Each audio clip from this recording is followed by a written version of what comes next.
Senator Gillibrand. Mr. Chairman, thank you for the opportunity to talk here today. General Mahoney, I echo some of the concerns that were mentioned by Senator Duckworth. We are in a time of grave risk, challenges, adversaries rising, the investments that China have made over the past 15 years in militarization, the war in Ukraine, the war in the Middle East. These are huge pressures on United States citizens and United States security and security of our allies. And the most important job that you have is to express advice and guidance to the President of the United States that is based on your years of acumen, study, and experience.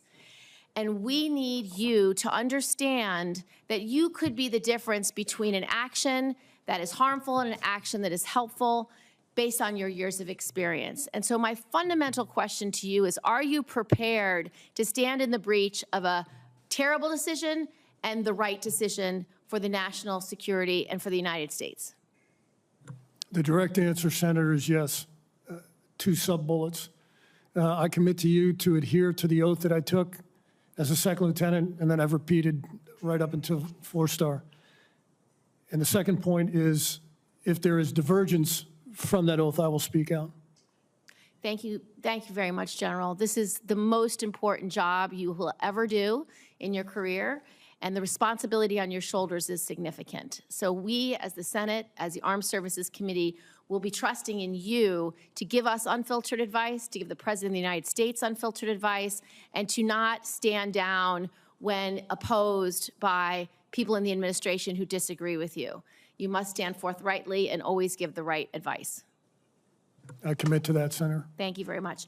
A second question I just want to address with you. We have a rising issue of unmanned aerial drones. We have a rising challenge of drone incursions over military bases, such as Langley. We have drone incursions now over allies that we just as most recently in the news.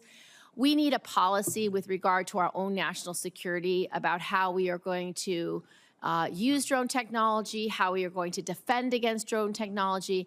And in my opinion, the biggest blind spot we have in the United States is domestic blindness. We don't have a solution. If an adversarial drone is hovering over a major city or a major sporting event or a major musical event, we don't have a policy if adversarial drones are hovering over Langley for 2 weeks straight with no recourse and no decision being made to do something about it. And we don't yet have all the technology and investment that we need to make sure that we can prepare and respond appropriately to know who are manning those drones. If it is an adversarial nation, if it is a terrorist organization, if it is a spy network. That is the kinds of intelligence that we need to be able to have a policy that's effective.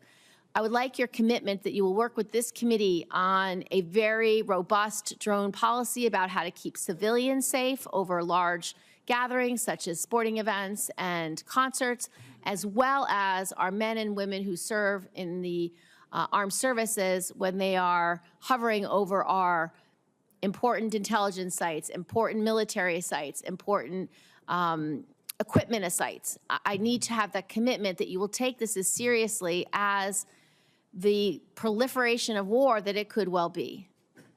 Senator, you have my complete commitment, and you just described the tapestry of how we need to go about it. Thank you. Thank you, Mr. Chairman.